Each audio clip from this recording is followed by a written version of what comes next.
ये चमनज़ार, ये जमुना का किनारा, ये महल, ये मुनक्कश दरो दीवार, ये मेहराब ताक। दोस्तों, ये शायरी ताजमहल को लेकर साहिर लुधियानवी साहब ने लिखी है और ये शायरी पूरी क्या है ये मैं आपको बाद में सुनाऊंगा। पहले वीडियो शुरू करते हैं। वैसे तो आपने दुनिया भर में कई सुंदर और प्रसिद्ध इमारतें देखी होंगी, लेकिन ताजमहल जैसी कोई दूसरी इमारत नहीं है दोस्तों, क्योंकि इसकी बुनियाद में एक बादशाह ने अपना दिल रखा है। तभी तो मोहब्बत का जब भी जिक्र होता है तो लैला मजनू, हीर रांझा और ताजमहल का नाम जुबान पर सबसे पहले आता है ना।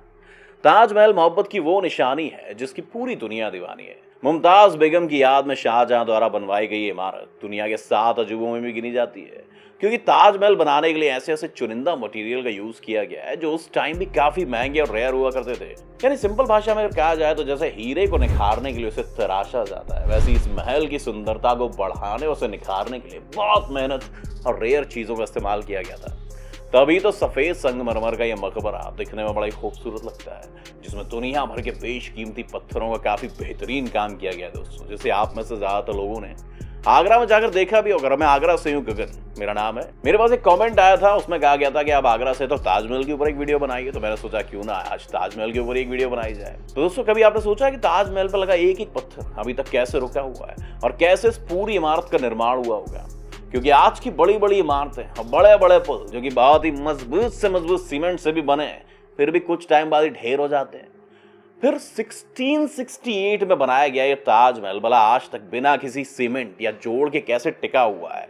वैसे जिन्हें नहीं पता उन्हें बताते चले कि सीमेंट का आविष्कार 1824 में इंग्लैंड के जोसेफ नाम के एक शख्स ने किया था, जिसका एक्सपेरिमेंट उन्होंने 1811 में शुरू किया था और 1824 में वो कामयाब हुए थे। और पहली सीमेंट उन्होंने ही बनाई थी जिसका नाम था पोर्टलैंड सीमेंट। और फिर 1631 में जब ताजमहल का निर्माण हुआ दोस्तों, तब तो सीमेंट के बारे में कोई जानता तक नहीं था। तो फिर आखिर उसे बनाया कैसे गया, चिपकाया कैसे गया, वो भी इतना मजबूत कि आज भी वो बिना हिले डुले एक जगह तेज आंधी बारिश में सब झेलते हुए तटस्थ खड़ा हुआ है। दोस्तों, ताजमहल की कहानी ज्यादातर लोगों ने सुनी हुई है और ये शाहजहां ने अपनी तीसरी बीवी मुमताज की मोहब्बत में बनवाया था और उस जमाने में से बनवाने में करीब 3 करोड़ की लागत आई थी दोस्तों। ताजमहल आज भी दुनिया को हैरान करने के मामले में कसर नहीं छोड़ता है, चाहे उसके सफेद मार्बल्स हो या फिर नक्काशियों में लगे अनोखे पत्थर या फिर इसकी कारीगरी। दोस्तों, आपको शायद ये जानकर हैरानी होगी कि ताजमहल की नींव समतल नहीं है, बल्कि 100 टन से भी ज्यादा वजनी ये बिल्डिंग लकड़ियों के झूलते हुए चबूतरे पे टिकी है। ये खास तरह की लकड़ी होती है। अब आप यही सोच रहे होंगे कि मैं पागल हो गया हूँ, लकड़ी की नींव पे खड़ा है ताजमहल और नींव 370 सालों से कैसे टिकी हो सकती है? पर यही सच्चाई है दोस्तों, इस लकड़ी की नींव में सबसे बड़ा रोल यमुना नदी का है। जी हाँ, जैसे कि मैं बता रहा था, जिस तरह से शाहजहां मुमताज के बिना अधूरे हैं, उसी तरह यमुना नदी के बिना ताजमहल। इसीलिए नहीं कि यमुना नदी से खूबसूरत व्यू देती है, बल्कि सीधे तौर पर कहे तो अगर यमुना नदी का पानी सूख जाए तो दुनिया का सबसे सुंदर मकबरा गिर के ढेर हो जाएगा। यानी कि इस नदी का कनेक्शन डायरेक्टली इस ताजमहल से जुड़ा हुआ है। अब कैसे, आइए जानते हैं। एक्चुअली इस नदी का डायरेक्ट कनेक्शन ताजमहल की नींव पर लगी उन आबनूस की लकड़ियों से, जो कि कोई आम लकड़ी नहीं है, बल्कि आबनूस की लकड़ी एक तरह से पत्थर की तरह भारी होती है, जो आम लकड़ियों की तरह पानी में तैर नहीं सकती बल्कि उल्टा डूब जाती है।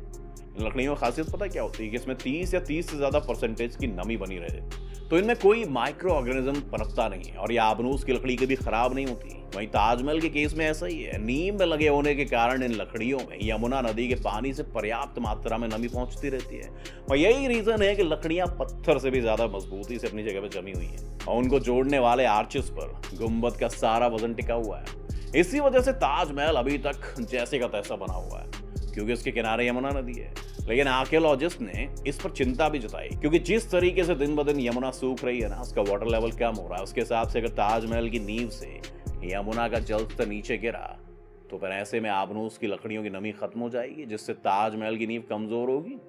और अगर ऐसा कुछ हुआ तो ताजमहल की नींव की कमजोरी के कारण गिर जाएगा। खैर, अब आप ये तो समझ ही गए होंगे कि नींव में जब पत्थर ही नहीं है तो सीमेंट की जरूरत ही नहीं है। लेकिन अब सोचने वाली बात दोस्तों ये है कि नींव के ऊपर तो सारा पत्थर ही पत्थर है ना, फिर उसका क्या? चलिए, जब नींव के बारे में हमने आपको बता ही दिया है तो इसके बारे में भी जान लेते हैं। जब बात हो रही है सीमेंट के बिना इतना मजबूत ताजमहल कैसे बना, तो सबसे पहला थोड़ा सीमेंट का इतिहास जान लेते हैं दोस्तों। सीमेंट को सबसे पहले बनाने का श्रेय इंग्लैंड के जोसेफ एस्पिन को दिया जाता है, जैसा कि मैंने थोड़ी देर पहले बताया। इन्होंने इसका एक्सपेरिमेंट सन 1811 में शुरू कर दिया था और 13 साल की कड़ी मेहनत के बाद 1824 में उन्होंने दुनिया का सबसे पहला सीमेंट बना डाला, जिसका नाम पोर्टलैंड सीमेंट था। सीमेंट तो 1824 में आया और ताजमहल का निर्माण 1631 में शुरू हो गया, यानी कि सीमेंट की खोज से 193 साल पहले। तो फिर संगमरमर के पत्थर आपस में कैसे चिपकाए गए? आजकल तो मार्बल चिपकाने के लिए बहुत सारे तरीके के एडहेसिव मौजूद हैं, जिनके जरिए संगमरमर के पत्थरों को एक दूसरे चिपका दिया जाता है। हालांकि उस टाइम भी पत्थरों को चिपकाने के लिए या फिर आधारशिला बनाने के लिए एक खास तरह का मटेरियल तैयार किया जाता था। हालांकि ताजमहल में जो संगमरमर इस्तेमाल किया गया ना, वो बाहर से टाइल्स के तौर पर ही किया गया, लेकिन उसके भीतर लाखौरी ईंटों से दीवारें बनाई गई थी। इसके अलावा एक आर्टिकल के मुताबिक ताजमहल को जोड़ने के लिए एक अलग से घोल बनाया गया था, जिसका नाम सरूज बताया जाता है, जो चिकनी मिट्टी से बनाया गया था। इसके अलावा इसमें गुड़, दाल, चीनी, राल, गोंद ये सब मिलाकर इसका कॉम्बिनेशन बनाया गया था और इस घोल की मदद से इसमें इतनी पकड़ हो गई कि आज कई सालों बाद भी ताजमहल भूकंप, तूफान, बारिश, धूप, गर्मी या सर्दी का मुकाबला करके अपनी जगह पर डटा खड़ा हुआ है। और एक फैक्ट आपको बता दूं कि ताजमहल इतना मजबूत है कि भूकंप भी ताजमहल का कुछ नहीं उखाड़ सकता। दोस्तों, ये बात थोड़ी साइंटिफिक है लेकिन इंटरेस्टिंग भी है।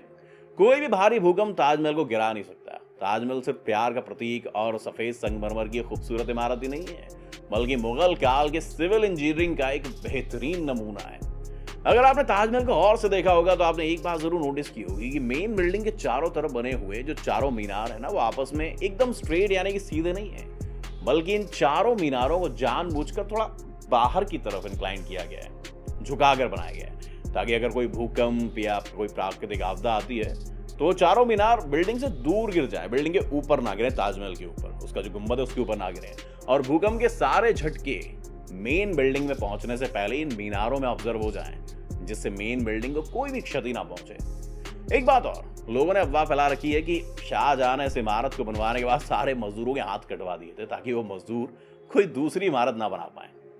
ऐसा कुछ भी नहीं है, बल्कि ये सिर्फ एक अफवाह है। अमेरिका के पूर्व राष्ट्रपति बिल क्लिंटन एक बार जब इंडिया आए थे तब उन्होंने ताजमहल को देखने के बाद कहा था कि आज मुझे एहसास हुआ है कि भाई साहब, इस दुनिया में दो तरह के लोग हैं।